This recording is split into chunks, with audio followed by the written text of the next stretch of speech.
All right. Good evening, everyone. My name is Eric Dunlap. I'm chair of what are we? The Public Works Infrastructure Commission. It's 6:32 p.m. and I'd like to call the March 11th, 2026 meeting to order. Philip, will you please call the roll? Commissioner Kerwin, Here. Commissioner Kuo, Present. Commissioner Sharma, Here. Vice Chair Brunel, Here. Chair Dunlap. Here. We have a quorum. All right. And I had a message from Councilmember Ferguson that he is coming soon. Let's see. Who has the pledge today? Commissioner Sharma, will you lead us in the pledge?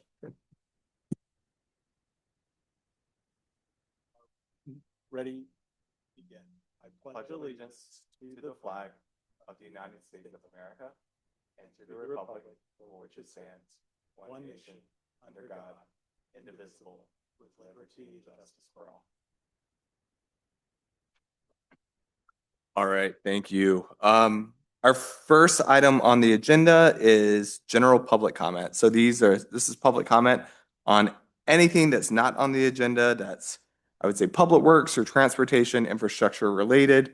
Give everyone a second if anyone would like to give general public comment. If you're on Zoom, you can raise your hand. Philip, do we have it? Oh, we have one. Wait, come up to them and we'll do 3 minutes.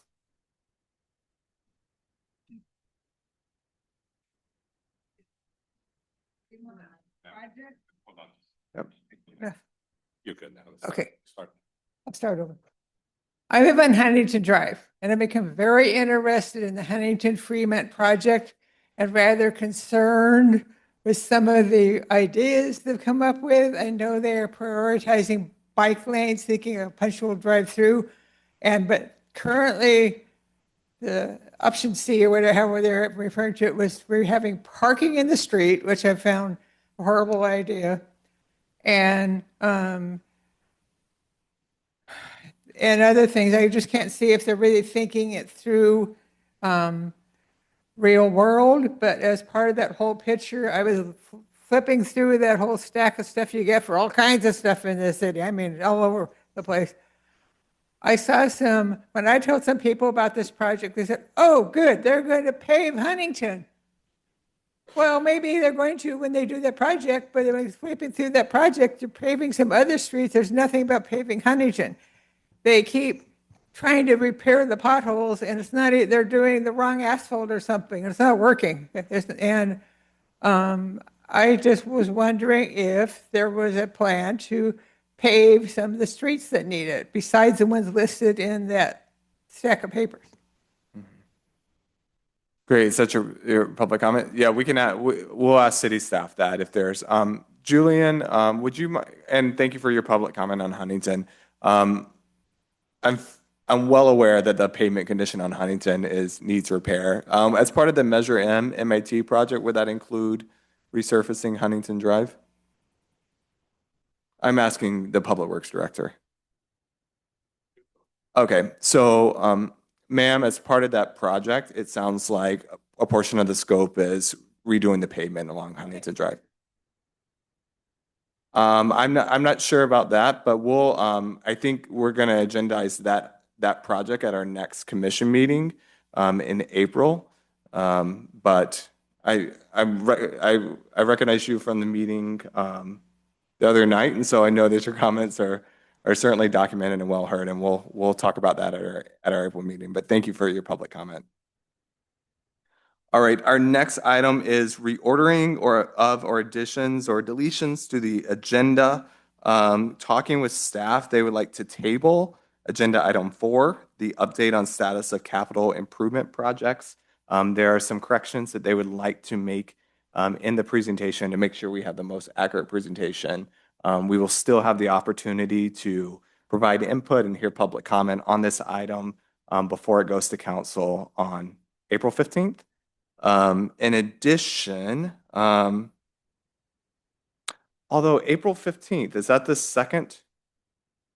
Is that when it goes? Do we have two Wednesdays before that? Yes, the April 1st, the meeting has been canceled, so that there's only one meeting in April, April 15th. Okay. And go ahead. We're meeting the 8th. in the 8th. So the Peewee Commissioner will see this updated, corrected version of the CIP Okay. list before the council on the 15th. All right. I likely have a conflict on the 8th, so I guess Vice Chair Brunel, you can officiate in my absence. But thank you. Any objections to tabling this item for next month? All right. Great. Thank you. All right. That moves us to agenda item 3, a presentation update on status of Orange Grove Avenue traffic study. We'll do a presentation. Would like to hear some public comment if anyone's available, and then I guess provide discussion and feedback. Bassam? Thank you. Good evening, Commissioners. Item 3 before you is the Orange Grove corridor study. And give you some background about it. Back in November 2025, staff hired Gibson engineering firm to conduct a comprehensive traffic assessment study on Orange Grove from Columbia Street to Mission Street. In January 2026, Gibson submitted a draft report with the recommendations of the potential mitigation measures. Staff met with Gibson and discussed the findings and recommendations. Gibson went back and made the final draft back in February 2026. This study divides Orange Grove into 2 segments. Orange Grove between Columbia Street and Prospect Drive, and Orange Grove between State Route 110 to Mission Street.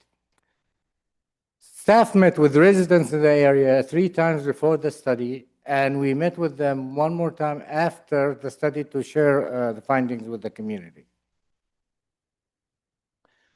Current existing conditions on Columbia Street between existing conditions on Orange Street between Columbia and Prospect Drive. It's a slope divided highway with 2 lanes of travel for northbound traffic from State Route 110 to Columbia Street, and 2 lanes for southbound from Columbia to Oliver, and then it narrows down to 1 lane from Olive Street to State Route 110. There are several vertical and horizontal curves on both sides of the street, and the posted speed limit is 30 miles per hour, supplemented by curve warning speed limit sign of 25 miles per hour. There is a short 30-foot southbound left-turn pocket at both Oliver intersection and Prospect intersection. Immediate southbound lane reduction is only about 450 feet south of the intersection of Columbia. And on-street parking is allowed with peak hour restrictions on the east side of Orange Grove. The consultant came back with 2 conceptual potential mitigation measures on the street, and I'd like to share those with you. The first concept, really, as you can see here in the diagram, it starts from the north of the intersection of Columbia Street, literally on the side of the city of Pasadena, where there will be a redesignation assignment of lane turning movement with the right and through lane movement and restricted left turn pocket movement as well. With that, merging will begin actually from the signalized intersections on the north side, and when you enter the city side, south of the intersection, cars will already be merging into traffic. And it becomes 1 lane of 18-foot wide instead of the existing 2 11-foot wide lanes. Along with that, we'll put signs like speed feedback signs and straight movement only. But the major things here is we will be closing the left turn pocket on Olive Street, and that will the closure will be a permanent closure, and it'll be an extension of the existing raised median. And also on Olive Street will be a right turn only pocket with a median that only allows right turn movement. On the other intersection of Prospect, we will increase the left turn pocket to approximately 75 foot to accommodate that additional traffic that will be turning left from Oliver. With that also, the consultant is recommending to install traffic signal at the subject intersection. Concept number 2 is about similar to the south of Columbia Street, but the only difference is the merging starts from the south side as you enter our city limits. It starts the same way we have it now, 2 lanes, and then you merge as it exists right now. And also it will include the closure of the left-hand pocket from Olive with right turn only coming out of Olive, as well as prolonged left-turn pocket on Prospect to accommodate that additional traffic, plus the same concept of recommending installation of traffic signal at the intersection of Prospect. So on a short-term or near-term recommendations, we're recommending that southbound lane assignment reconfiguration to eliminate the immediate merge and left turn restrictions as it was shown on alternative number 1. However, I want to emphasize that this alternative must have the approval of City of Pasadena before we can implement it on our side. Also, it recommends the installation of edge lines to facilitate direction of traffic flow, as well as vehicular speed feedback signs that can be installed in the near term. For long term, as we saw in both concepts, is closing left-turn pocket at Oliver Street with the continuous median landscape, additional auditory and tactical safety measures, maybe like rumble strips or something to that extent. Also, right-hand island on Prospect Drive. I'm sorry, that should be on Oliver Drive. And also traffic signal at the intersection of Prospect Drive. There are some improvements that are not recommended for this study. That is the semi-closure at Oliver Street to allow left turn onto Orange Grove. And the reason for that, it will encourage unsafe left turn maneuvers from Oliver Street. And also, there's an existing low left turn volume now, so it won't be probably necessary to do that. The additional the other not recommended measure is to add inlet outlets from local streets into Columbia. And that is because it's significantly very costly to do so. And also, it may encourage the potential for neighborhood cut-through traffic. With that, I conclude my presentation, and I welcome your question. Yeah, thank you, Bassam. I would like to kind of take a moment and ask city staff. I know we have a lot of new commissioners who maybe don't know about how some of these recommendations and projects came to be. These have been as a result of some tragic crashes that have repeatedly happened along the street over the past few years. So maybe Public Works Director Julian, if you could just provide maybe the newer commissioners kind of a little bit of context of the issues that these recommendations seek to Correct. So this is before my time, probably before Michael's time, before my son's time. The lane in the Orange Grove used to be 2 lanes, and because there was a lot of accident, they reduced it into a single lane, as you shown before you, the existing condition. And even through that, there's a traffic the speeding traffic that are creating numerous accidents. I think there has been, I want to say 2 facilities in the last 3 years. Yeah. So, and the most recent one was last year. I think was somewhere between September, October of last year. That's when I started, and I met with the homeowner whose house is at Oliver and Orange Grove. The vehicle went over the median, flew, and crashed beyond the brick wall of their house, and damaged ended up landing in the garage, and which was almost like only about 10 feet away from one of their daughter's rooms. So they were very concerned. So our staff has met with them numerous times since then to provide this study. We went to Gibson and we request for what will be the solution, and this is what came out of that. Additional information that I'd like to provide is that we have met with the several residences in that area, Oliver and Orange Grove. I think we met with about 25, 30 people back, I think it was last week, March 3rd. We proposed that this is a solution that we're thinking.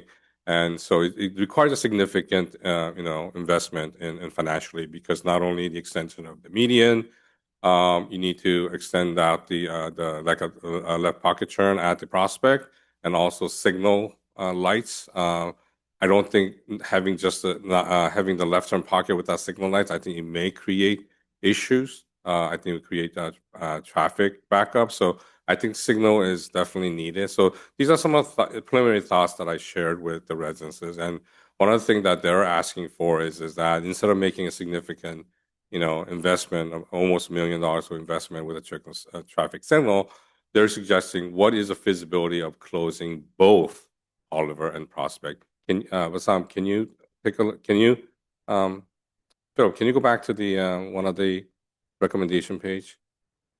Go back a little bit. There you go. That's fine. So what they're proposing is it possible for us to close both Prospect and Oliver?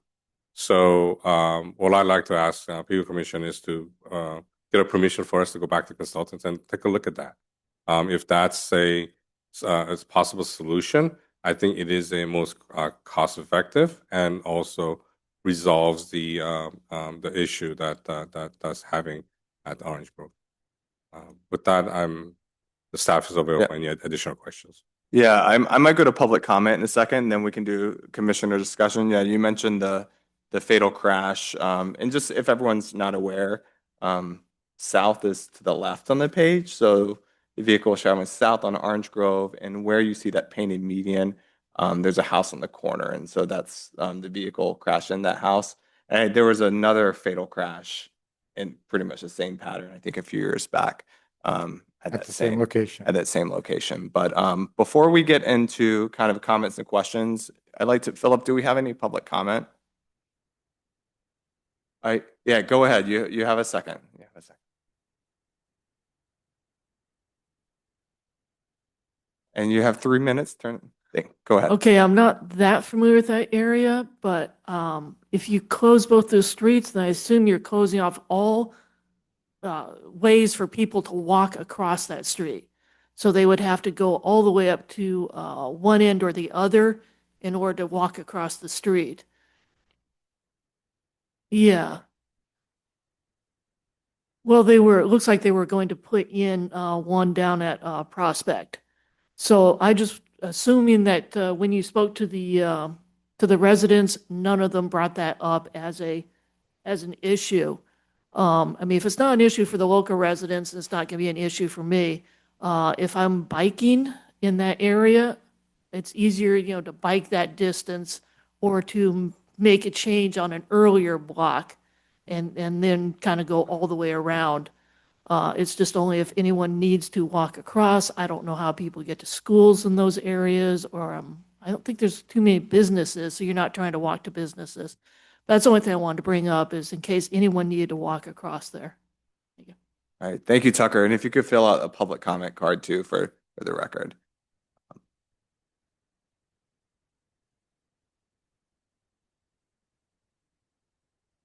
Philip. Carolyn Howell. Next, we have Carolyn Howell.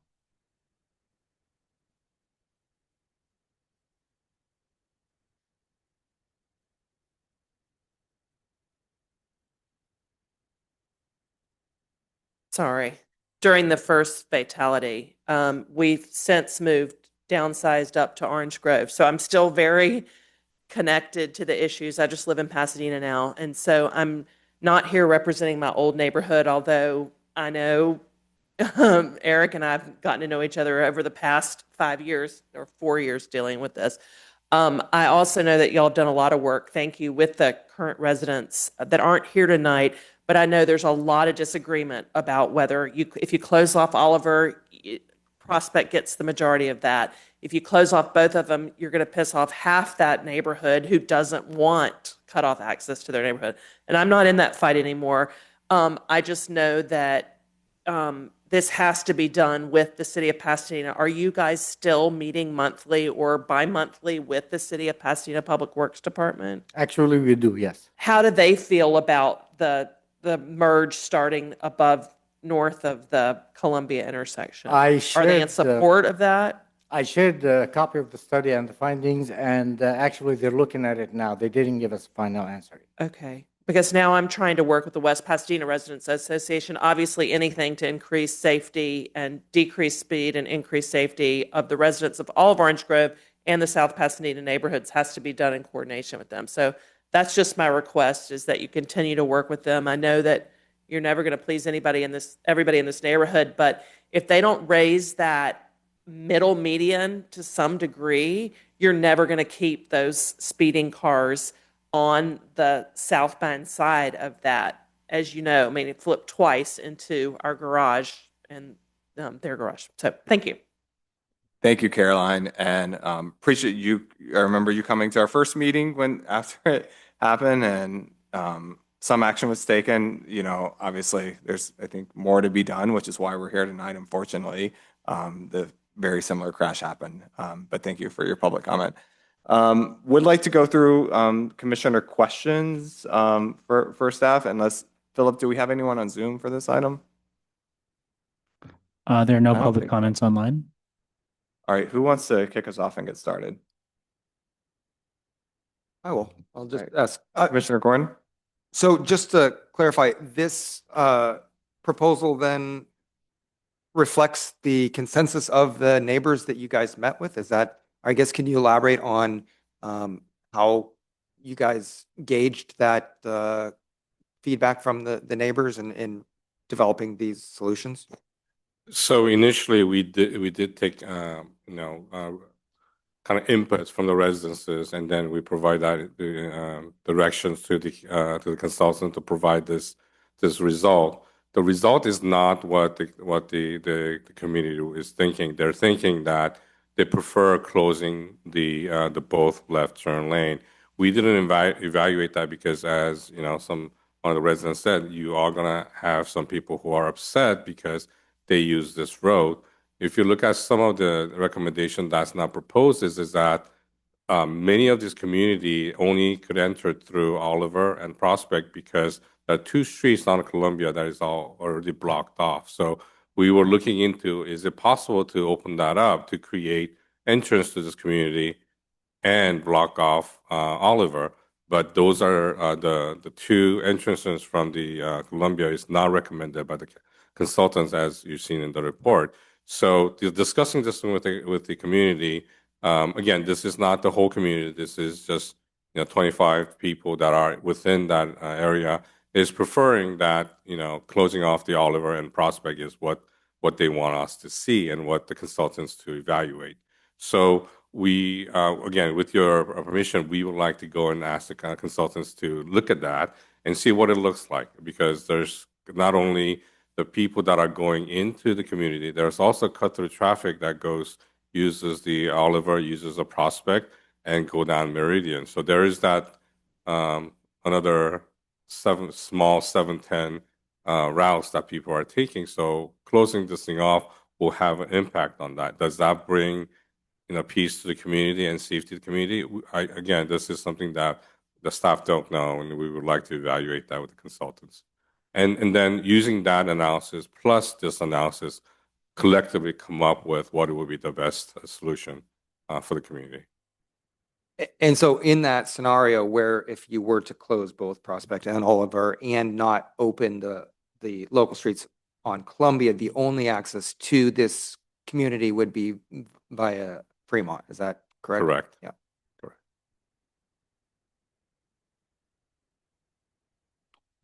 Or Mission, right? You would come up. Yeah. Correct from this. Commissioner Sharma, you have a question? Okay. Agreeing with you, but I had a couple questions. Go ahead. Going, yeah. Well, I guess I'll start with my bigger question, then I have a very specific question about the proposals. So just to keep going off what Commissioner Kerwin asked, so is it now there's concept 1, concept 2, and you were going to go look at a completely separate concept three. Is that right? Correct, because the closure of the two streets was never considered So initially. then looking at what the proposals are in concept one and concept two, we can't assume any of this would stay in concept three, right? Because if you close the two streets, then would you not need, would that be the only mitigation steps taken is just the closure of the streets, or would you also close the streets and take into account some of these other mitigation steps in concept one? So my initial thought is to take a look at what's the impact of the closure of both streets. If there is, if that works to minimize the any accidents or reduce the speed, and I think that will change the scope of option one and option two. What we really don't need is we really don't need to spend $700,000 on signal lights. That's the cost saving there.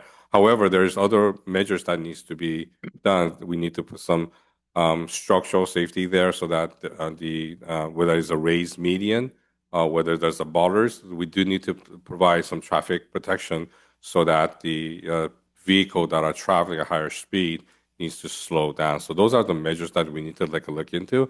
But our initial thought is, look, what's the impact of the closure of the two streets?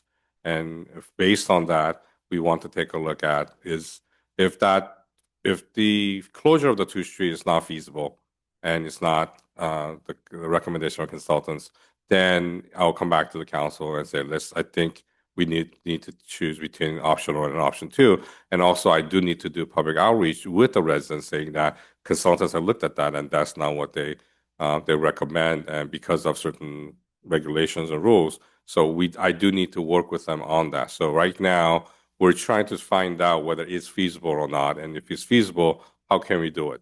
If we can't do it, then go back to our option one and option two. Okay. That's my initial strategy right now. Okay, thanks for clarifying that. That was my bigger picture question. My very specific question is just kind of coming into this meeting, looking at the differences between concept one and concept two. One of the more significant differences I think between the two is in concept one is just if you could help educate me, is the elimination of peak hour turning restriction. What does that prevent, or what's the goal of eliminating that? No, right now, the difference between the concept, where do you start the merger? Do you start it north of Columbia from Pasadena side, and concept two to start it from our side, south of the intersection? Right. At this point, for southbound traffic coming from Pasadena, there is a peak hour restrictions for left turn movement on that. If we can you go back to the So you existing condition? you merge the two lanes merge to one on the curve. No, that is Right. the left Today. turn Before Columbia. If you're in Pasadena coming to South Pasadena. or back. Well, after you go through after you go through Columbia, it's two lanes that merge to one. Yeah, I once know you get that. through the curve. Right. And so one of the options is you drop one of the lanes in Pasadena, so you only have one lane going through. Right. People merge into the right lane in the correct lane in Pasadena, and there's just But one then lane. you couldn't make a left turn if you so what you're saying is if you go from 2 to 1 north of Columbia, then you couldn't make a left turn onto Columbia then. No, you can make a left turn. Today, you can't now. Right. Right Got now, what they have is a left turn Got it, with got it. through traffic as well, both. So that's why they restricted the left turn movement during rush hours. But the new concept recommends only dedicated left turn movement from. Okay, so by doing that, you'd start the single lane Correct. north. Got it. Okay, thank you. Thanks for clarifying. Just to follow up on that, so in your near-term recommendations, it appears that that's your recommendation is to proceed with that restriction on the lanes north of Columbia? Yes, if approved by Pasadena. Yeah. So I guess I'm just curious. So for these near-term recommendations, I mean, it seems like you guys have already kind of said you're recommending the first option on here, but hold then for the option, the third option now of closing both Prospect and Columbia to be studied.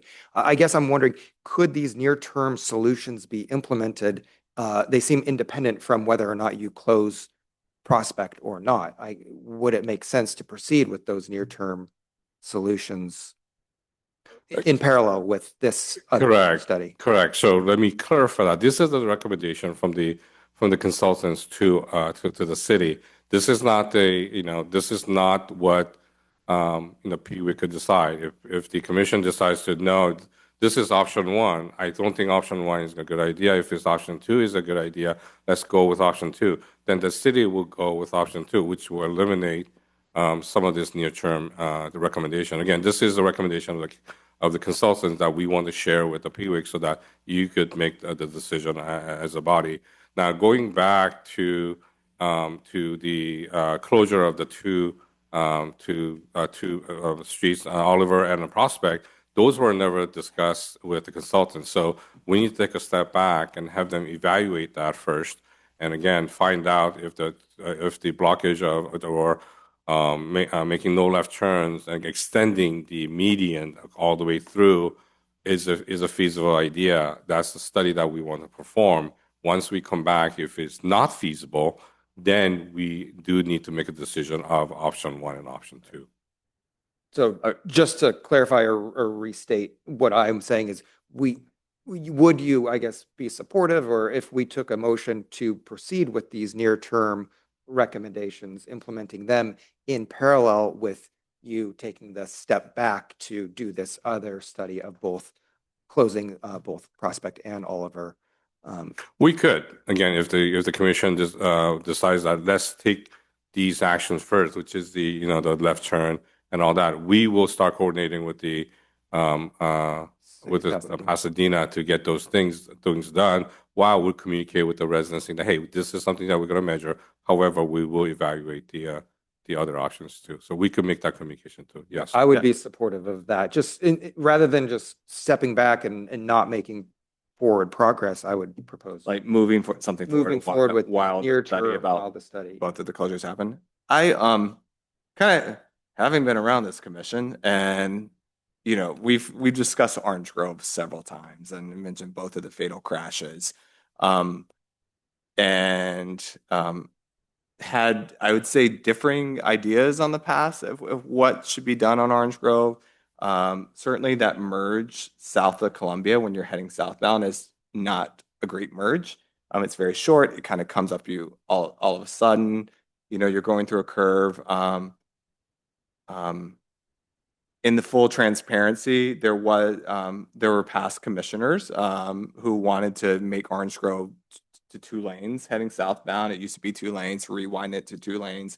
I think some folks felt that taking it to 1 lane increased cut through traffic on Hermosa and Grand Avenue. Really, for me, one of the priorities has always been trying to get Pasadena to drop the lane north of Columbia. It's straight. There's plenty of sight distance. There's plenty of room to merge. You can allow that people to make left turns 24 hours a day.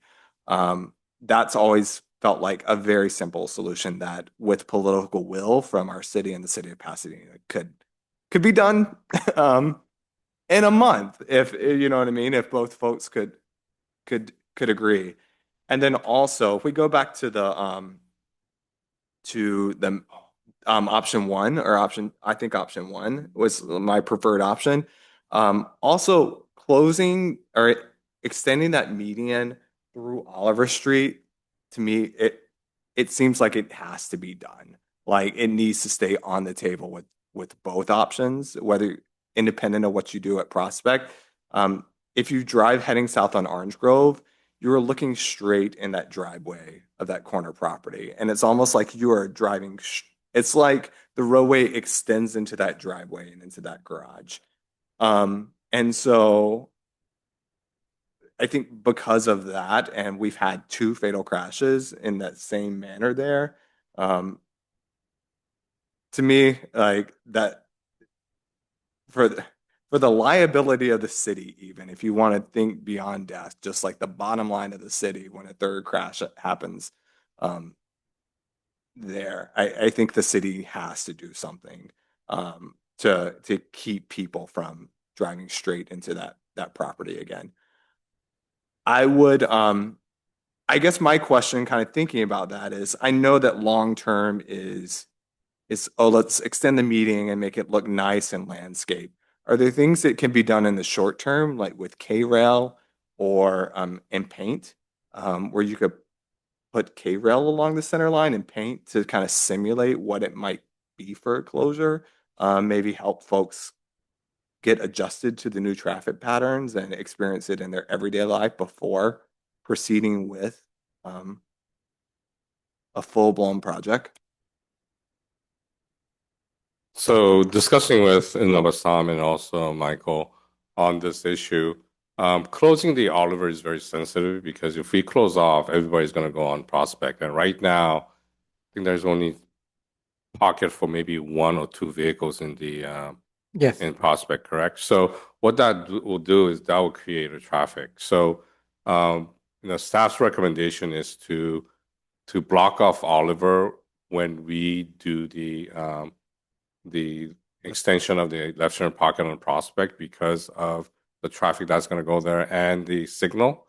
I think the recommendation of working with the Pasadena to make it into single lane, I think that's something that we could do right now. But I think because of the shortness of the pocket on the left turn pocket on Prospect, I think the continuation of the raised median to block off Oliver needs to be waited until decision has been made in the Prospect.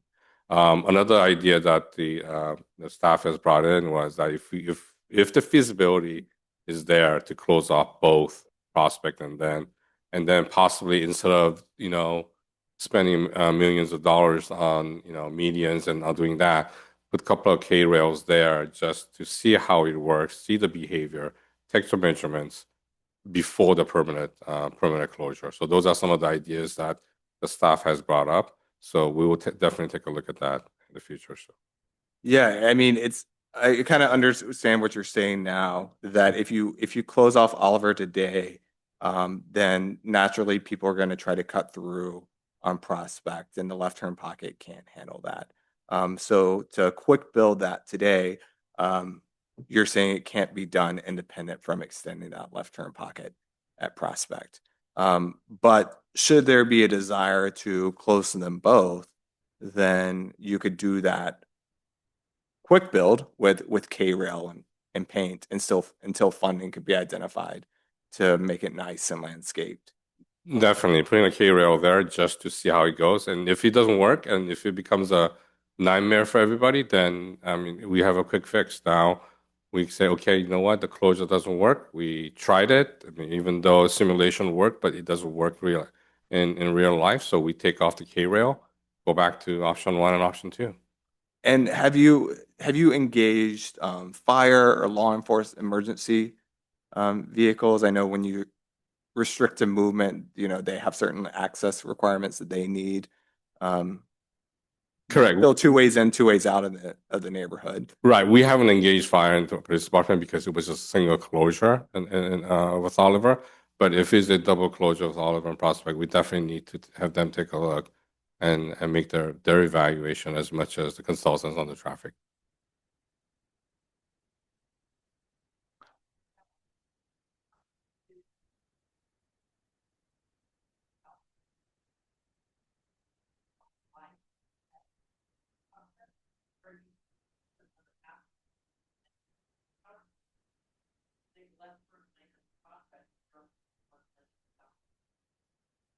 I think you would cut into the median, right? And you would have Correct.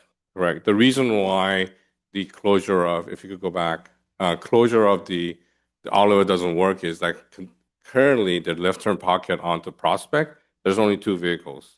So what's going to happen is everybody's now going to use Prospect, and with a single lane on Orange Grove, because the merge is already done, you're going to create a traffic. So the intentions of the consultants was to extend that out, break out the median, create bigger left turn pockets, and even with that, you have a safety of a traffic light to control the traffic of that. So that was the intention of this traffic consultants showing us the two different concepts. Now, again, because of the residents' recommendation of possibly closing to all, that's what we want to take a look, because if those could be done, I think it'll be less expensive, and I think it satisfies the community. So that's what we're trying to pursue right now.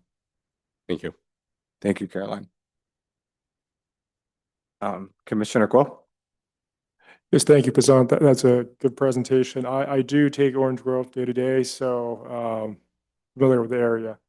I have some questions about the consultant. It seems like they were hired on and did the job really quickly, and also are supposed to study in two different segments. And today it's only presented on the first part. So the second part, is that something we would be expect to support, or that's more straightforward?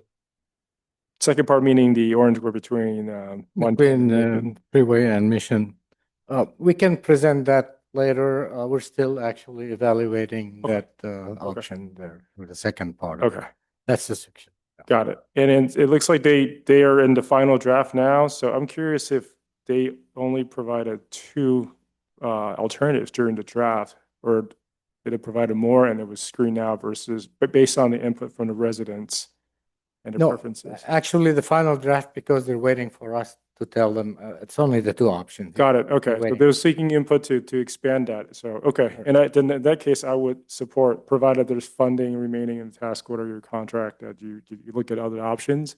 And I would further recommend that phase or alternative 3, as recommended, closing that down, the two intersections down. Maybe there would be some sort of phasing where you do that first and continue to work on a long-term solution that has been commented early, that which is to have to merge further out the intersection in the city of Pasadena to further improve the traffic flow in the area. So I think that's something maybe consultant could look at as well, like a phasing approach.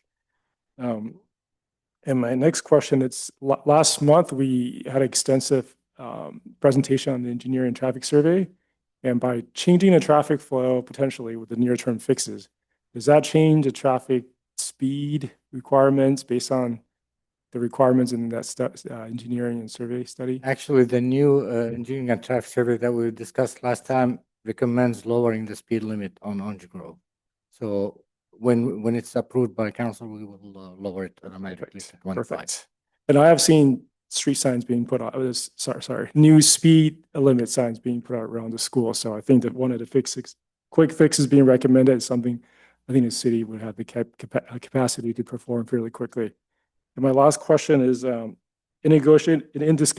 collaborating with Pasadena, since they're a different city, they definitely have a different preference. But should they select to collaborate, are they expecting any sort of cost sharing, or is that something that we are discussing now, or something we're still on? No, we haven't gone that far yet in terms of sharing costs. It's really, the question is whether they will buy in and accept to start from their side of the street.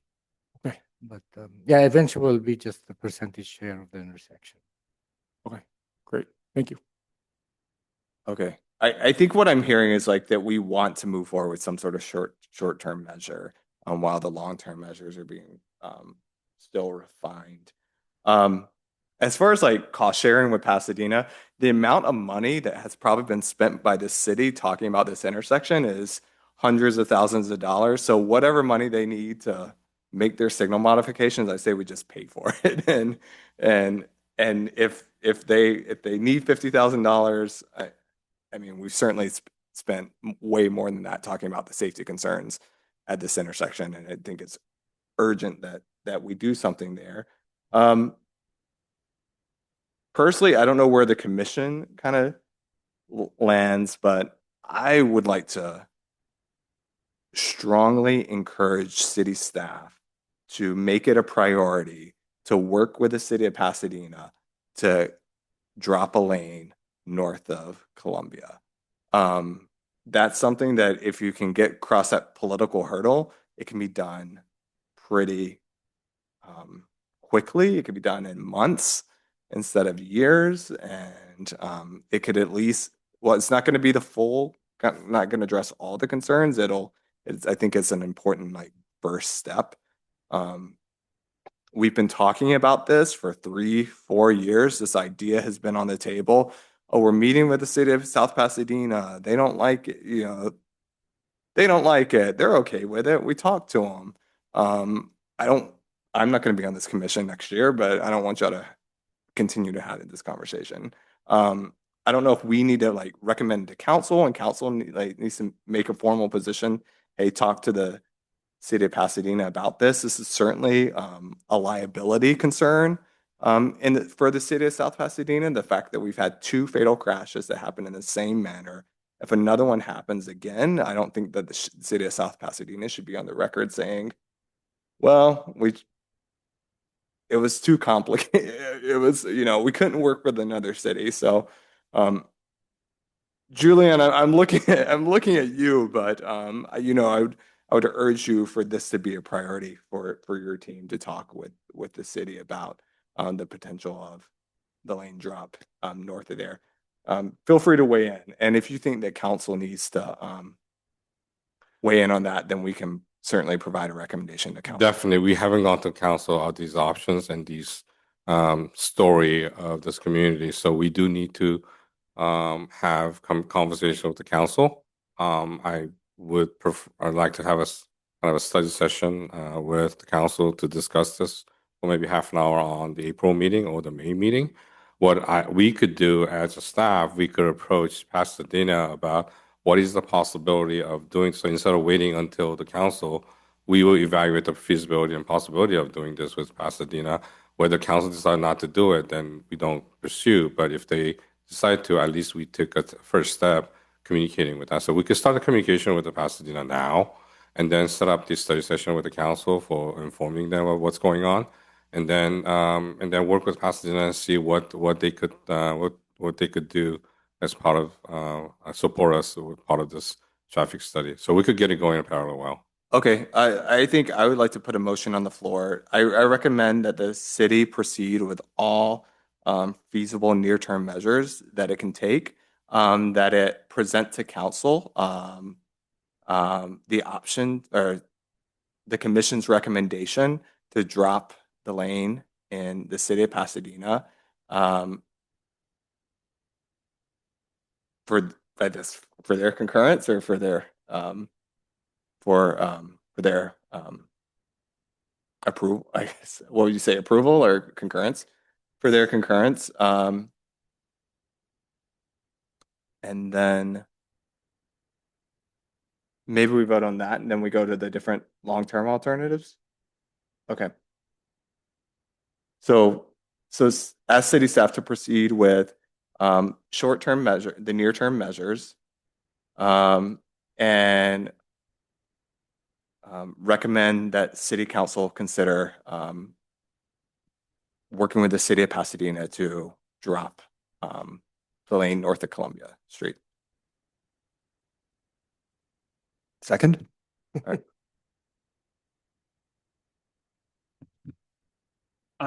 Philip, you want to call the roll? Yeah. Okay. Commissioner Kerwin, Yes. Commissioner Kuo, Yes. Commissioner Sharma, Yes. Vice Chair Brunel, Yes. Chair Dunlap. Yes. All right, now let's move to long-term. What feedback on a long-term strategy? I just have a Long-term. question. I'm not as familiar with City of Pasadena's district structure, but do they have a council district person representing this area who would be more of a supporter for the neighborhood to potentially hear out South Pasadena and advocate for that specific district with these traffic related issues? So I think you need that sort of organic internal political will to advance that at a higher level. I think the staff's intention was to reach out to the staff level with Pasadena, because Bassam has, again, a monthly meeting with them, to have a very good relationship with them, and to make sure that staff is in agreement with what we're trying to do, and then based on there, we work up and ask the council's approval. And instead of going to Pasadena and asking for their approval, I'd rather work, and ask our commission to to approve it, then go to our council to get a support, and then approach Pasadena, rather than going the other way. I'm trying to be very trying to be strategic as far as moving this thing forward, because if you have too many people getting involved too early, then it makes it very difficult to make that decision. So we're trying to limit that right now with our staff, with the residences, and also the PWIC to take that next step. And once we have comprehensive knowledge of what needs to be done, and I think that's when we could have other parties get involved, whether they're a supporter or whether they're a mayor, whether we could deal with that on public outreach. But I think that's reaching out to Pasadena I think is another step beyond what we need to do right now. And as PWIC has approved, we do need time to work on communicating with Pasadena as far as the first item. And then second and the third item, we also need to have, planning for that. And so it does going to take some time. And I think within that time, we could, sort out our end as far as how we want to uh, proceed with the long term, the closure, option one, option two, or whether there are other options. And then based on there, we could reach out to the community and also Pasadena. That's my recommendation. Right. Thank you. Commissioner Brunel? Yeah, thank you. So I think that's a smart approach that you're describing. I do think just from my experience working with the city of Pasadena, their staff is, very supportive of, safety measures that prioritize, safe traffic safety and people walking and biking. So I would suggest, and it sounds like you are maybe doing this, but some early coordination at the staff level to just like build that internal buy-in. And then it sounds like you want to take it back to the council. You want to have a direction that South Pasadena is moving in, so then you can show them like, hey, we're doing this and we want you to get on board in that way. Just took word out of my mouth. Okay, Exactly. perfect. Yeah, I just want to make sure I'm understanding that right. Yeah, and I think I just want to suggest also, yeah, very supportive of taking these like proactive near-term measures. I think that's a great recommendation. And I think just Great, we approved it. yeah, well, I'm just saying, and then also I think just coming in and understanding more about this project, and also what one of the residents mentioned, in both of the concepts, it looks like there's an addition of a crosswalk at Prospect. I guess I'm wondering, like, if we didn't move forward with adding an additional traffic signal there, would you still consider adding a crosswalk there with potentially other, like a hawk signal or other safety measures there? I think I'm just trying to understand that, because I think that is an important addition to the project, especially if the lane drop were to happen, north in the city of Pasadena. It would just make it safer for people walking there, so it's not like so abrupt and immediate change in travel patterns. And thank you for bringing this actually, because I want to make it clear, the crosswalk shown here will only be part of a signalized intersection. And so in studying some of these, like option 3, as we're calling it, with the like the closure of those two, then that would sort of be on the table as to whether or not you'd move forward with that in terms of the traffic signal. Because if you close those two, Oliver and Prospect off. You will not need Yeah. that traffic signal. Okay. Yeah, got it. Yeah. Okay. And that's one of the reasons why we're evaluating that, because traffic signal costs somewhere between $500,000 to $750,000. So this project will be somewhere between $800,000 to $1 million range because of the traffic signal. But if we could do this with closure of those, intersection with some little bit of intermediate measures, I think we could be cost efficient on addressing the issues. I guess I have a question just about piloting it, and with K-Rail today, I think about, okay, we can study things forever and try to get them perfect on paper. Like, this is what people are gonna do if we close this off. They're gonna make a left, and then they're gonna make a right. But then I think about COVID, and it happened and we all just adapted and we all just changed and it sucked for a month, but we figured it out and we figured out how to manage. Um, you know, I kind of wonder if the appetite or the potential for just trying it out, like putting up some K-rail, closing them both off for a month, for a couple months, see what happens. If it's not the end of the world, then we're fine. We've kind of dealt with the issue and we don't have to, spend all this time trying to get the perfect solution on paper, talking about these three alternatives and studying and studying and studying all the things that that could go wrong. I'm just throwing that out there as a potential. Um, yep. No, I agree. And I also think it might help with resident buy-in also, because a lot of times people get really caught up with like looking at the details of certain things and like not necessarily, well, Is that, um, and, and there can be a lot of questions associated with that. And of course, like that's like natural and it makes sense. But then if people are actually seeing something, and it's not as bad as they might envision in their mind, right? Then it can really help with getting feedback and buy-in from residents. So can you do a sewer replacement project down the median of Orange Grove? anyway, Commissioner Sharma, I see you thinking. Yeah, I was going to say or ask the question to continue what we've been talking about here is what is your sense of timing? Because, I supported going with short term because I think I'm concerned about how long this is taking and it's already taken two fatalities. And so I'm just concerned about timing. So I think short term measure is important, but the short term measures we have approved, a car coming very fast southbound, I don't think it's going to stop anything of car going.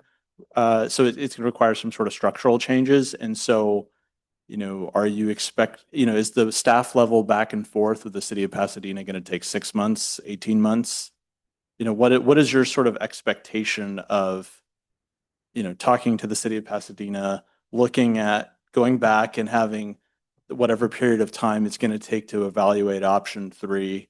And then after you have option three finalized, then looking at which of the options you take. So to go off what Chair Dunlap said, like 12 months, 18 months from now, are we still going to be talking about this?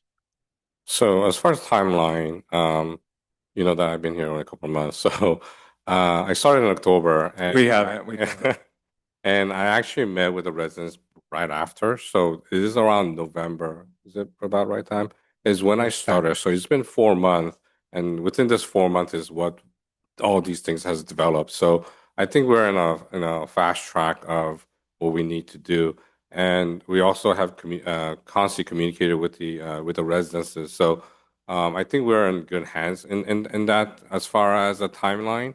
I did discuss with them that but by not going with option one and option two, that going through option three, we still need some more time to evaluate at least a couple of weeks, I would say 6 to 8 weeks to evaluate what's the extent of the closure of those two is.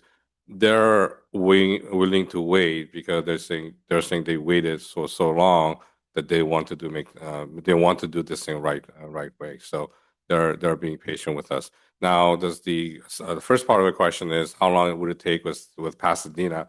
I mean, we have a meeting with them every month, so I don't think that's going to be a 6 month or 9 month ordeal. I think it's going to be very fast engagement that we have, and I think the as far as the speed, I think the more important thing is how the staff will get approval from PWIG, take it to the council, and get the public approval to get this thing done. Plus, there's a funding. So those are the more difficult aspect that I see as a staff, rather than the communicating with the Pasadena as far as Right. getting the buy-in. And then so that's why I asked the second part of the question is like, how long are we still going to be talking about this 12 to 18 months from now in terms of doing? Because like, you mentioned an important consideration is PWEEK approval, but I don't know if we have something to approve right now because we don't have the third option evaluated before us. So I couldn't provide input on or provide a determination on 1 and 2 if I don't even know what 3 looks like in terms of what's being recommended. So I guess I'm wondering how long is it going to take to get option 3 back before us? And So- then how long is it before then we take it to city council? So if that's an option we wanted to discuss, I will take it back to the consultant and I will ask for firm, completion, maybe 6 to 8 weeks at maximum. We should have a response, Okay, and then the other part of what your response to Julian was funding. So if we do come back and we do get 3 options and we pick, I don't know, option 2, whatever, pick any of the 3 options, do we have the funding to proceed with the project? So right now, no. But Michael being very creative financial guru, I think we could move some things around to propose that. We haven't done that yet, but there's some grant funding that's laying there that we haven't touched. That I think we could go back to Metro and ask for repurposing on this particular project, and I think we have a good chance of that. So I think the opportunity is there, but right now the answer is no, we don't have the money. Thank you. I have a question about the funding because I think it was my understanding that there was some money for Orange Grove and Measure M MSP funding. And like I mentioned during my comments that there was an additional idea in the past to make Orange Grove 2 lanes again. And that was being studied. Maybe you can just in full kind of transparency for folks in the community listening who are interested in that and what the status of that recommendation and that funding help us understand like where that's at. Thank you, Chair Dunlap. So you're absolutely correct. There's about $500,000 that the city has in Measure M MSP funds for an Orange Grove widening project. That project has not started. That's one of the ones that we're looking at if we can reprogram with Metro. The other project we have is the Columbia striping project. There's about $300,000, and we're exploring the option of seeing, depending on which option is selected, how much that costs, potentially reprogramming some of that Measure M MSP funds. Okay, so that Orange Grove and Columbia Street funding could be rescoped, potentially reprogrammed to support this project. I think we can definitely do that with we work with the ABC JPA. Okay, thank you. I was going to comment later about the Fremont Huntington projects and kind of the rating of the loop ramp, 35 million for that and 10 million, taking $45 million of the loop ramp funding for Fremont Huntington and the ITS project. It seems to me like there are so many other needs, this being a key need, that to take $1 million of that on a project like this would actually be very cost-effective use of some of that loop ramp money versus really allotting it all or such a large portion to Fremont Huntington and the ITS project. And just to elaborate a little further, to Chairman Kuo's comment about the other portion of Orange Grove, there's an amazing opportunity to make the southern portion of Orange Grove between Mission and the 110 a much more user-friendly, safe boulevard for local residents there. I know there's been great work done on that. The studies are done. In the interest of moving forward, I think I would like to see that brought to this commission, as soon as possible. Combine this into one overall project that it seems to me that's primarily a restriping project that shouldn't be terribly expensive. And I would suggest using some of that loop ramp money on this overall project from Mission to Columbia. And so. Thank you, Commissioner Kerwin. I have a question just about, and I hope that when, I don't know your plan for sharing with council, option A, option 1, option 2, and then, hey, we're going to take this back and look at closing both of them. I hope maybe you talk to them, do some research about, hey, can we pilot the closure today and just kind of see how it works and leave it out there a couple months, see what traffic flows are like. I'm sure there's going to be a little bit, perhaps, of a downstream benefit along Mission because a lot of people, they head south on Orange Grove, right? They cut through on Prospect, they make a right turn on Meridian, and they head through that signal. So a positive benefit is you'll have fewer people heading north-south at that intersection, right? And perhaps reduce kind of your cut through traffic through the urban core.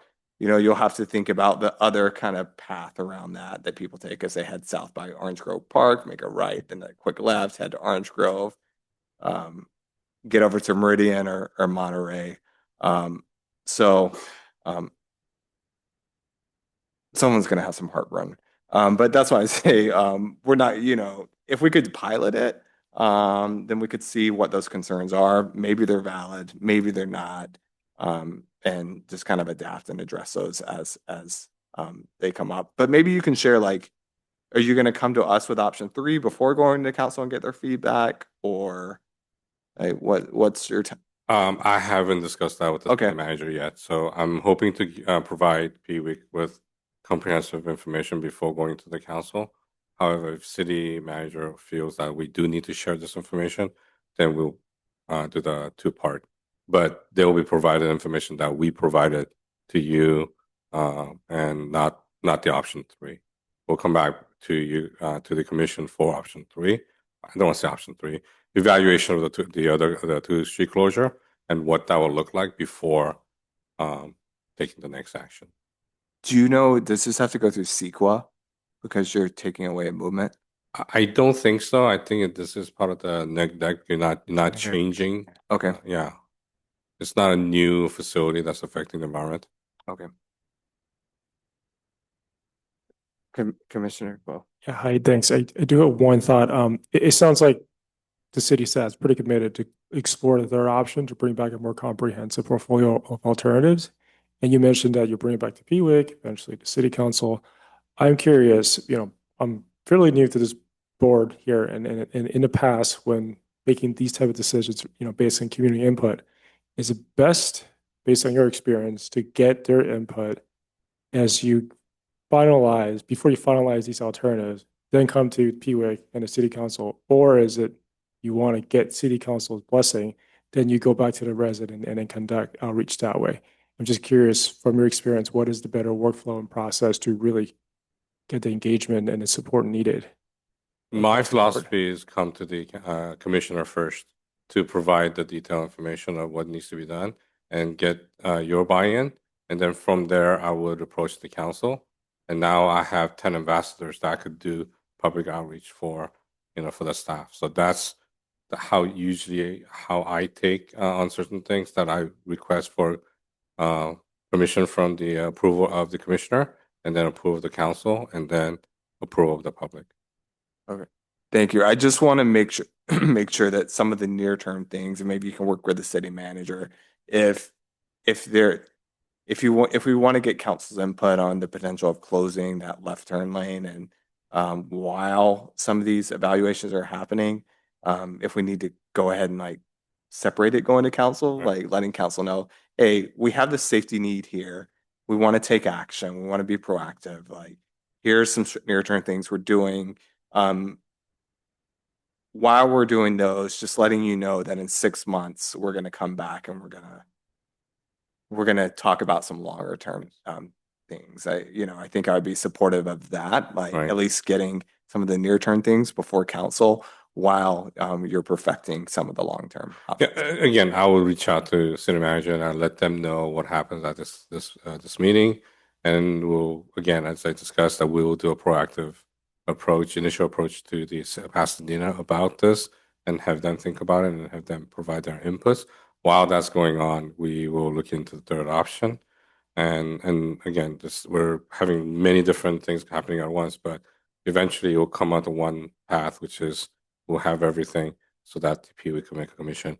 Only reason that I was saying that I will need to talk to city manager about approaching the council is that if the city manager wants to provide this information and then talk about the commission's intent to do the short-term measure, is that something that council needs to be advised of? And if you decide that it is, that council needs to take a look at that, then we'll have this kind of a shortened version of the study session of what the study will look like and what the commissioner has decided or approved, and so that I could get an approval from the council to to get those going formally, to get the passengers buy-in on reduction of their lanes on their side. So that's the only reason why I say that I do need to discuss that with the city manager. So Great. Thank you, Julian. thank you. I was excited to see this item kind of come before us. I think it's an important safety need in the city, so I appreciate you. This is the first I've kind of seen these alternatives besides the widening, and so appreciate your team kind of working with your consultant to bring these forward, and look forward to hearing some updates. Thank you. All right. So again, agenda item 4, update on status of capital improvement projects. We're going to table that for April, while some updates are being made to the presentation. I guess our next item is kind of previewed last month, kind of talked about creating an ad hoc committee, consideration of the appointments to citywide traffic safety plan. Ad hoc committee, I think I put forward that motion last time, and it was approved for a couple of us. I wish it was we could do more than 2 without violating the Brown Act, that could talk about this, but certainly we can bring some discussion together at our meetings. And so, I'd like to appoint myself to the ad hoc. I think Commissioner Brunel or Vice Chair Brunel, we had talked about you kind of bring a good bit of experience in safety planning and first last mile planning. So I think it'd be good to collaborate with you on that. As far as time frame that I was thinking, perhaps we do a year, and then whatever the iteration of the commission looks like next year, I'll roll off. You can decide where you want to take it.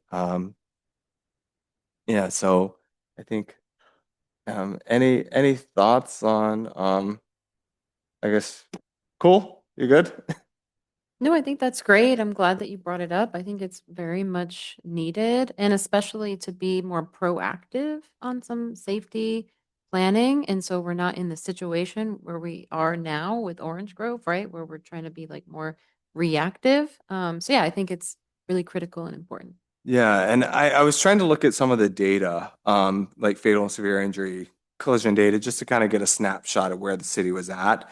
I didn't utilize CCRS, which is the California Crash Reporting System. I was trying to use UC Berkeley Thames data, and I know that some of the crashes were maybe not in there. We know some of the big ones that have happened at Marengo and Maple, and so perhaps maybe a good first step in our first month is us working with staff and the PD to see. I know that some of it, the stuff that's in the traffic crash reports, we're not entitled to, but perhaps there's publicly available crash data that we can start looking at. And our goal next month would perhaps be to come back, present some stats on kind of what the problem is, who's being killed, who's being injured, where these crashes are happening, the types of crashes, and just really understand what the problem is in the city before we start formulating some potential strategies. Yeah, so like generating a baseline, gathering the data, and then sort of looking at it from there. That makes sense. All right, so that'll be our goal, and I guess we'll work with either Julian, Michael, or Bassam to work with PD to see if we can get some of that data. All right, so I'll make a motion to. Am I supposed to be making motions as chair? I feel like I'm just talking. I'm talking. All right. I'm just trying to get you know what I mean? Like I try to be very efficient with everyone's time, but I'm still one of you. I didn't appoint myself to this spot, so thank you. Look what you created. I'd like to move to appoint myself and Vice Chair Brunel to the Citywide Traffic Safety Plan Ad Hoc Committee, with the intent that it's a 1 year or a commitment through the end of this year, and then I guess it'll end, and we'll hand it off to the next year's commission, and they can take it on as they see fit. Second that. Yeah, second. Okay. All right. Let's make sure people can hear me. I would suggest just to run that through the city attorney to ensure that the structure is compliant with the nature of how this community is structured. Sometimes if you're intending to do something in a serial nature, it might not be best to be structured as an ad hoc. So I think that that's something that should maybe be looked at by the city attorney as far as the structure goes for that. Okay. Just want to point that out. All right. Thank you.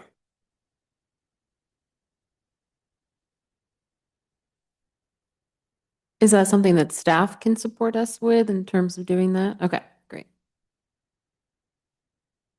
All right. So I will revise my motion. So if consistent with the city attorney can tell us if this is not allowed, but it is the commission's intent to appoint us to an ad hoc committee and report back monthly on work around a potential citywide traffic safety plan. And if we're not an ad hoc committee, we'll just get together and talk about it anyway and come back and make you listen to us. All right? Yep, second that. All right. Yep. All in favor? Do we need to do a roll call? yeah. All right. Okay, Commissioner Kerwin, Yes. Commissioner Kuo, Yes. Commissioner Sharma, Yes. Vice Chair Brunel, Yes. Chair Dunlap, Yes. motion passes. And if it's not allowed, then staff will let us know and we will dissolve our committee. Okay. Yeah. All right. Agenda item 6, approval of minutes of the regular PWIC meeting on February 11th, 2026. Hope everyone read them. Any edits? Yeah, I think the date on the last line. We can verify that. The date. Which date? I think currently it says March 11th for a February meeting. Oh yeah, you're correct. It says Chair Dunlap adjourned the meeting at 7:46 p.m. Oh, adjourned it to Wednesday, March 11th. Is that so? We're like this long meeting happening and we adjourn it for a month in between. Is that how that's written? Yes. Okay, cool. Any other edits? I guess that isn't an edit. All right, anyone want to stick their neck out and make a motion? Sure, I'll move to approve the minutes of the February meeting. Second? All right. Philip? Okay, Commissioner Kerwin, Yes. Commissioner Kuo, Yes. Commissioner Sharma, Yes. Vice Chair Brunel, Abstain because I was absent. Chair Dunlap, Yes. motion passes. All right, thank you. All right, city council liaison communications. Mari.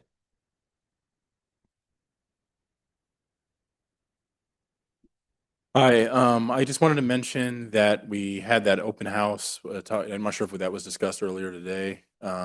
We had an open house to kind of talk over some of the improvements for Huntington. I saw a couple of commissioners there, not enough to violate quorum, but we talked about Huntington, Fremont, the improvement projects of that, solicit community input. There will be another round of that prior to those projects getting done. So I just wanted to kind of flag that for people's attention, encourage public participation and engagement. That was the main one that I had to bring up. Yeah, I think that was it. So thanks a lot. Thank you. All right, Commissioner Communications, we'll start on my right, Commissioner Kuo. Right. I have some comments on maybe some suggestions for the capital improvement program presentation. I know it's very extensive. There's a lot, and it would be very challenging for anyone to go through that. So, Michael, you're definitely a trooper. But I do have some thoughts. One thing I'm not clear looking at the slides is that what is the city's capital improvement budgets for the fiscal year, the calendar year? And I understand there's been some changes recently, so it would be good to understand what are the CIP budgets either that by, the whole public works, or if you guys want to break it out by program, that's okay. But what that allows is some of these creative accounting that you just shared with us, that you can move things around. And along with that, it's maybe you could also share within under each program, what is the priority? Because we discussed, there's several things here, traffic related, and maybe because of funding, availability, grant, we can move things around based on a priority, and that's very straightforward. And some of these projects, I noticed that they've been on hold, so maybe we don't need to spend as much time on them in future presentations. But I think understanding the priority respective to each program will be very, very useful. And my last thought is that I'm not sure how often these CIP reports are being shared, presented quarterly, semi-annually. But one thing I thought would be very useful is perhaps put together a 3-month look ahead schedule of all your key milestone, maybe decision points, including you would come to the PWIC for some sort of presentation and determination, going to the city council, some of the outreach events that we talked about. So I think those are really, really important to not just for us, but also to the public to see. These are the maybe 3-month out look ahead plans. So we know, this is something we want to support or we care about, we can put down our calendar. So generally, just big picture, like to see the capital for the year, and also your actual expenditure and planned expenditure, and also prioritization, just to allow us to be flexible and nimble as opportunity comes, and just want to have a better outlook of the CIP program for the city. So thank you. Thank you. And for anyone in the public, yeah, we're tabling the CIP item, but it was originally on the agenda, so commissioners had a chance to see the draft presentation. But Commissioner Kuo, appreciate those comments, and hopefully we can talk about those next month. Commissioner Kerwin. All right, thank you. So to follow on the Fremont Fair Oaks meeting, I want to commend staff. I think that was a really well-run meeting. I think you guys were very responsive to the public feedback. There was definitely overwhelming support for the installation of dedicated bike lanes, and I think that the designs that were developed are great. They look great, and I'm excited for the project.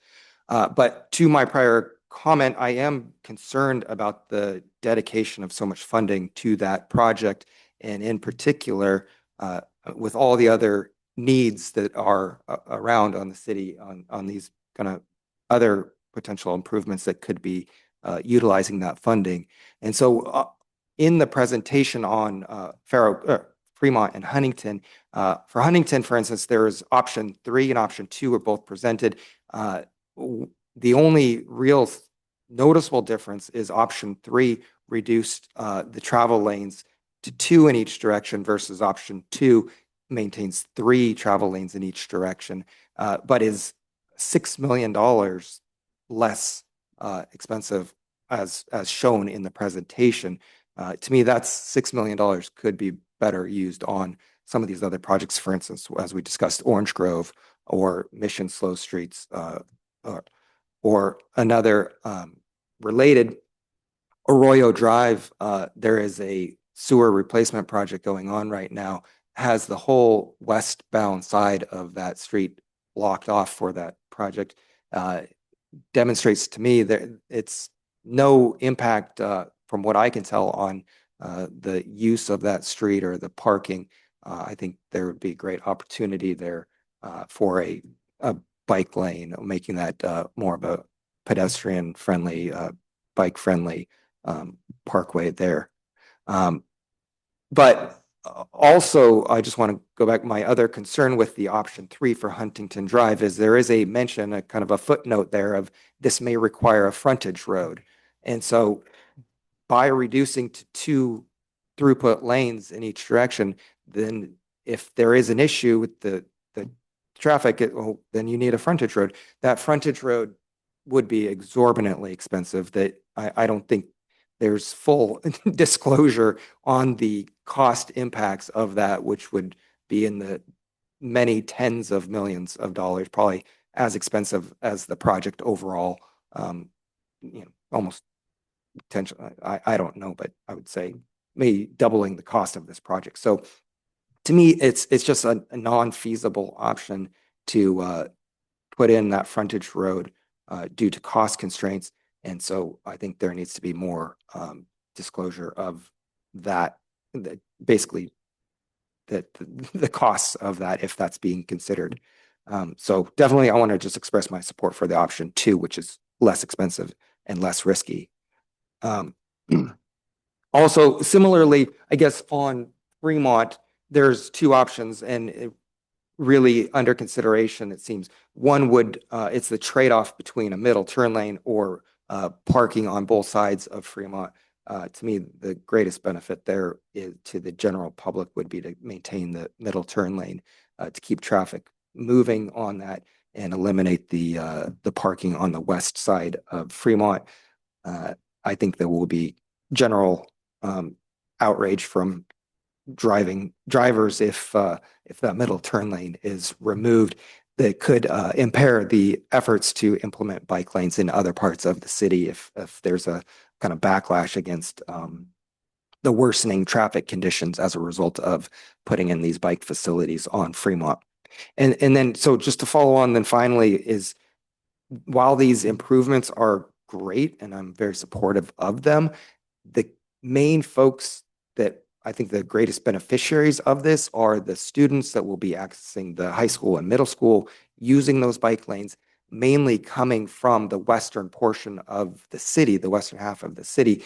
Folks coming from the Marengo area probably would get less use out of the Fremont bike lanes coming just directly to the schools versus from the western half of the city. All the kids from Monterey Hills and Arroyo Vista would utilize the Fremont bike lane to access those schools, but they can't get to it very well with the lack of bike facilities currently on Monterey Road, Mission, other streets to try to access those new proposed bike lanes on Fremont. So again, just to the point of, I would like to be as conservative financially as possible when implementing these improvements on Fremont Huntington and the ITS project, where it seems like it was just kind of a given that we'll, as I said, kind of raid the loop ramp, $45 million from the loop ramp project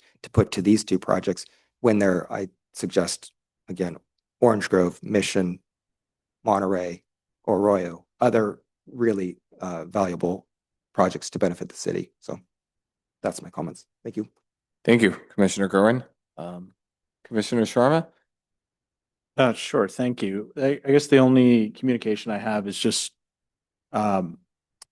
more of a statement, maybe just a general question for the future. I saw, unfortunately, there was an accident, a fatality that occurred last week on the 3rd over here on Fair Oaks and Hope. And I know this commission, we've spent a lot of time last year, I think 1, if not 2 meetings talking about safety along Fair Oaks. And so as best I can tell from what's publicly available, there hasn't been a final report out, still under investigation, but I'm hopeful once there's a final report and the investigation's complete, that there's any consideration that involves any type of road improvement, public work improvement to prevent a future fatality in that area. It's obviously, we've talked about that specific intersection. I remember when we were here talking about Fair Oaks and talking about bulb outs and all sorts of different steps I could take. Again, it's not, I think we don't have the official cause as to the fatality, but I think it's just something we can keep on our radars for maybe a future meeting when more public information is available. Appreciate that. Thank you. And thanks for drawing attention to that. Vice Chair Brunel. Yes, thank you. Yeah, and I just want to recognize staff. I attended the open house for the Fremont Huntington project. It was incredible to see how much participation from the public there was. I would really encourage staff to also engage with local community-based organizations as you select the preferred design option and continue to develop the design. I understand that it's extremely challenging to balance public feedback with technical recommendations, as well as fiscal constraints that's been brought up by others.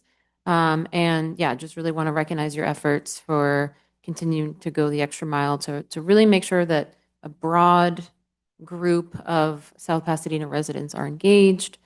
Um, we did have the chance to look a little bit at the CIP, and, I look forward to next month to digging into that more. I did want to bring up and just kind of, I don't know, be on the record. I know that this commission really wants to prioritize the Mission Slow Streets project.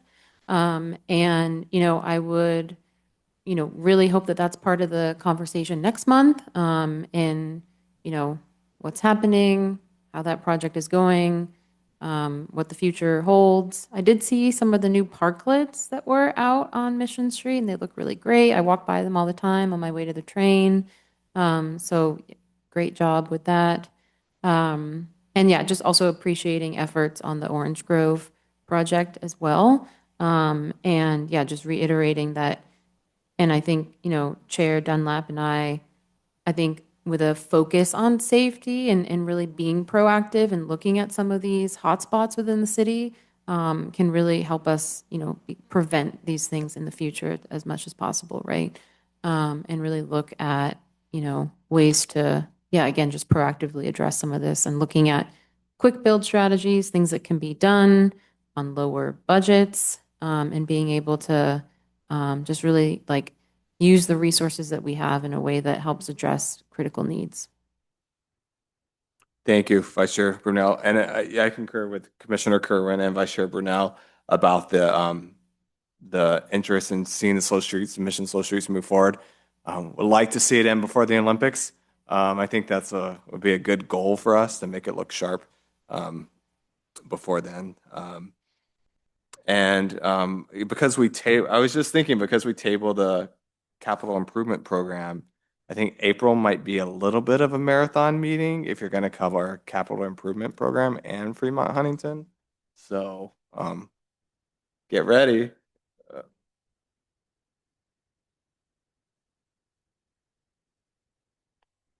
I mean, Fremont Huntington's important to talk about too.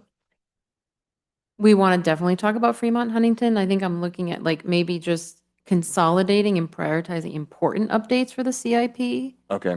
Yeah. Yeah. Maybe if we can focus on that. So if there are questions on the CIP that you want to reach out to staff in between and get answers on, so that we can get through that and talk about Fremont Huntington, that would be fantastic. I have no additional communications. I'll turn it over to who am I turning it over to? Michael, Julian, Bassam. Thank you, Commissioners. So it sounds like the public outreach meetings for Fremont Huntington were well received. I think for those that were present, you saw we iterated from the first public outreach meeting to the second one, and we're now working on actually doing a third one end of this month, where we're going to start looking at some of the conceptuals for how the intersections will work with some of the alternatives we have on Fremont Huntington, particularly at the entry points of the city, to sort of drive that conversation end of this month. And then we'll have that presented as well at next month's PWIC meeting prior to going to council to present those findings. But that won't be the end of our public outreach. We're also planning some in May after we select the design and we start getting into the detail of that particular design that the city selects. And we're planning on moving forward and just adapting this is an iterative approach, trying to be as transparent as possible with just posting on our city website. This was the presentation at the first public outreach meeting. This is the feedback we received. This is how we, pivoted. The next public outreach meeting, what we heard and how we're moving through the process, just to create a roadmap of how we go from beginning or inception to design completion and into construction. Great. Thank you. All right. If nothing else, Philip, I think we finished, right? So it is 8:08 p.m. and I'll call the meeting adjourned. Thank you.